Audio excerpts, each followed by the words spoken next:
नमस्कार दोस्तों, आपका फिर एक बार मेरे चैनल में स्वागत है। तो दोस्तों, आज हम लोग देखने वाले हैं कि रोल ऑफ रिसर्च एनालिस्ट मतलब रिसर्च एनालिस्ट का क्या रोल होता है, उसकी क्या प्राइमरी रिस्पॉन्सिबिलिटी होती है और क्या जिम्मेदारी होती है, और एक अच्छा रिसर्च एनालिस्ट बनने के लिए क्या क्या क्वालिटीज़ और स्किल की रिक्वायर होती है। और दोस्तों, हम ये समझेंगे कि रिसर्च एनालिस्ट कैसे एक कंपनी के साथ और एक क्लाइंट के साथ इंटरेक्शन करेगा। तो चलिए दोस्तों, वीडियो को शुरू करते हैं।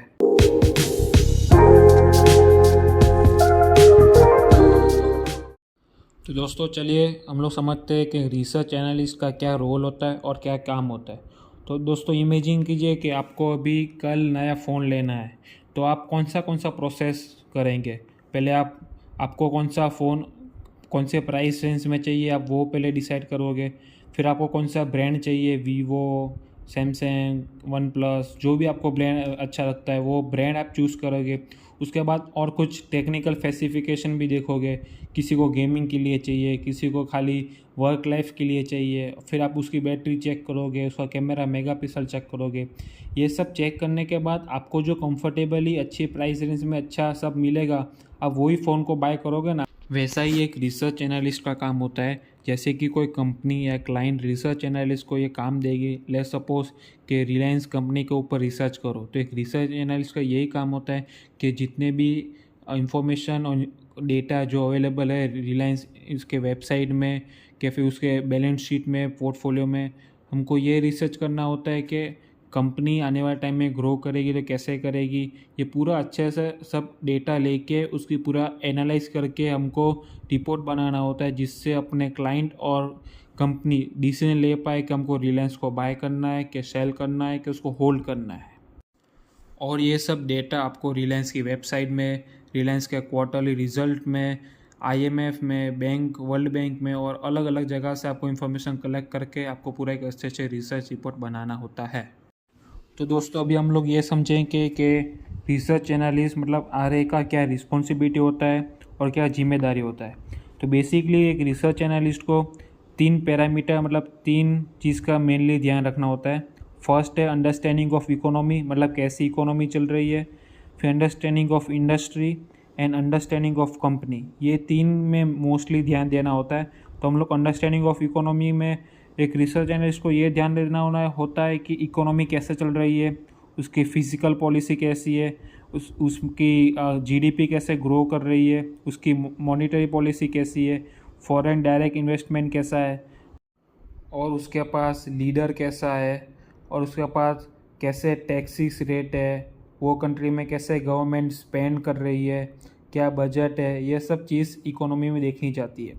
उसके बाद अंडरस्टैंडिंग ऑफ इंडस्ट्री, एक इंडस्ट्री को अंडरस्टैंडिंग करने के लिए आपको ये चीज़ देखना पड़ता है कि वो इंडस्ट्री में, लेट्स एग्जांपल के ईवी मोटर्स मतलब ईवी गाड़ी का जो भी अभी इवोल्यूशन आ रहा है, तो आपको उसको रिसर्च करने के लिए आपको ये देखना पड़ेगा कि ईवी कैसे, वो इंडस्ट्री कैसे ग्रो कर रही है, उसमें क्या क्या चैलेंजेस आ सकते हैं और क्या क्या अपॉर्चुनिटी है, उसके कौन की ड्राइवर्स है, क्या क्या चाहिए होगा हमको, बिजनेस मॉडल क्या होगा। फिर हमको ईवी के लिए हमको बैटरीज चाहिए, और उसके रिलेटेड इंडस्ट्री के लिए जो भी फैक्टर होता है, प्राइसिंग, कंज्यूमर बिहेवियर, वो सब चीज़ हमको अंडरस्टैंडिंग ऑफ इंडस्ट्री में करना होता है। फिर हमको अंडरस्टैंडिंग ऑफ कंपनी मतलब हमको कंपनी को कैसे अंडरस्टैंड करना है, उसका क्या क्या डेटा देखना है। उसके लिए हम लोग एक एग्जांपल लेते हैं, राहुल द्रविड़ और वीरेंद्र सहवाग। ये दोनों एक अच्छे बैट्समैन हैं, मतलब दोनों की अप्रोच अलग है। एक द्रविड़ है जो आराम आराम से खेलता है, और एक वीरेंद्र सहवाग है जो एग्रेसिव खेलता है। वैसे ही हमको अपनी कंपनी की एनालिसिस करनी है कि वो उसका क्या बिजनेस मॉडल है, उसकी क्या स्ट्रेंथ है, उसका क्या वीकनेस है। और कंपनी के अंदर हमको दो चीज़ का ध्यान रखना होता है, एक क्वांटिटेटिव एनालिसिस और एक क्वालिटेटिव एनालिसिस। मतलब क्वांटिटेटिव एनालिसिस में हमको ये देखना होता है उसका प्रॉफिट कैसा है, उसका रेवेन्यू कैसा है, मतलब नंबर रिलेटेड हमको एनालिसिस करना है। उसकी बैलेंस शीट कैसी है, उसका उसका इनकम स्टेटमेंट कैसा है। और क्वालिटी एनालिसिस में हमको ये एनालिसिस करना होता है कि उसका मैनेजमेंट एथिक्स है कि नहीं, मैनेजमेंट कैसा है, कोई ऐसा वीजेएमएल है जैसा तो नहीं है वो स्कैम करके भाग जाए, और उसके क्या वीकनेस है, उसका क्या स्ट्रेंथ है बिजनेस मॉडल का, और उसका कंपैरिजन करना है दूसरी कंपनी के साथ कि कौन सी कंपनी अच्छी है कि नहीं। ये सब आता है एक अंडरस्टैंडिंग ऑफ कंपनी में। फिर हम लोग समझेंगे कि एक अच्छा रिसर्च एनालिस्ट बनने के लिए क्या क्या क्वालिटीज़ और क्या स्किल की ज़रूरत पड़ती है। उसमें फ़र्स्ट क्वालिटी ये है कि किसी भी रिसर्च एनालिस्ट को एक नंबर के साथ मतलब अच्छा कनेक्शन होना चाहिए। उसको पूरा दिन नंबर के साथ खेलना पड़ेगा। रिसर्च एनालिस्ट को अच्छे से एक्सेल यूज़ करना आना चाहिए। उसके फाइनेंशियल कॉन्सेप्ट क्लियर होने चाहिए। उसको अच्छे से फाइनेंशियल स्टेटमेंट की अच्छे से एनालिसिस और उसको रीड करना आना चाहिए।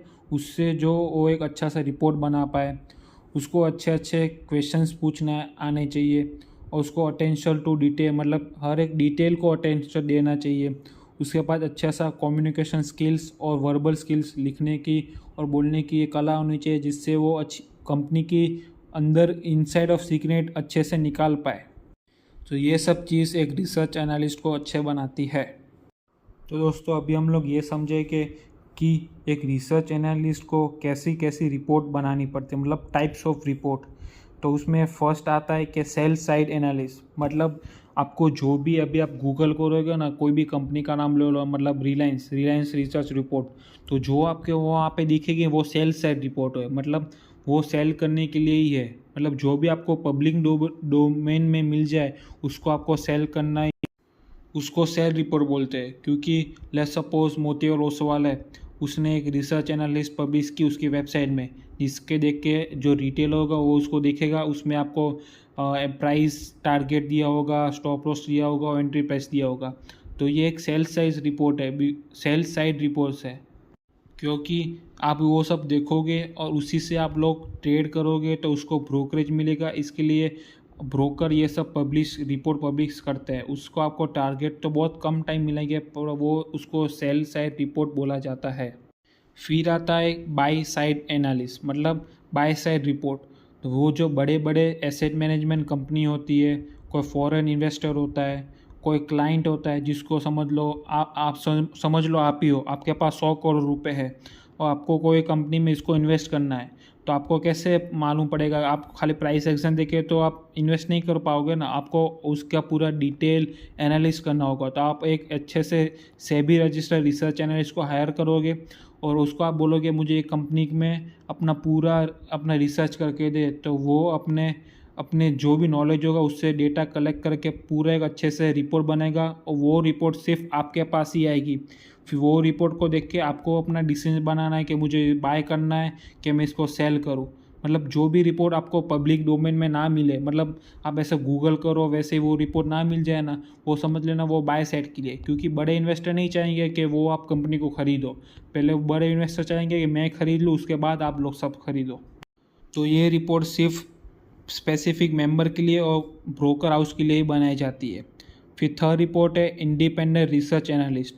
लेट्स सपोज एक एग्जांपल आपको देता हूँ कि अभी फैशन डिज़ाइन में जो बुटीक्स फर्म होती है, जो इंटीरियर डिज़ाइनर होते हैं, जो खाली बड़े बड़े सेलिब्रिटीज़ के लिए डिज़ाइन करते हैं ड्रेस, वैसे ही आप इंडिपेंडेंट रिसर्च एनालिस्ट का ये काम होता है कि आप एक अपनी अलग से फर्म शुरू करो आपके नाम पे, और वो जो कंपनी अलग अलग जिसको इंटरेस्ट इन्वेस्टर आपके पास आएंगे और आप इन्वेस्टमेंट बैंक भी आपके पास आएंगी, इंस्टीट्यूशंस भी आएंगी, वो आपको बोलेंगे ये कंपनी के ऊपर मुझे रिसर्च करनी है। तो आप एक इंडिपेंडेंट रिसर्च, आपका उसमें कुछ बायसनेस नहीं होना चाहिए, वैसे आप रिपोर्ट बना के उसको बेचोगे। और आप ये भी कर सकते हो, सब्सक्रिप्शन बेस में भी ले सकते हो कि मैं हर रोज़ आप एक बार मैं सब्सक्रिप्शन लो, उसके बाद मैं हर रोज़ आपको वीक में एक या वीक में मंथ में 2 बार या 3 बार ऐसे पूरा रिसर्च बना के आपको दूंगा, जिससे आप इन्वेस्टर और इन्वेस्टमेंट बैंक उसका डिसीजन ले सके कि मुझे उसको बाय करना है कि नहीं करना है।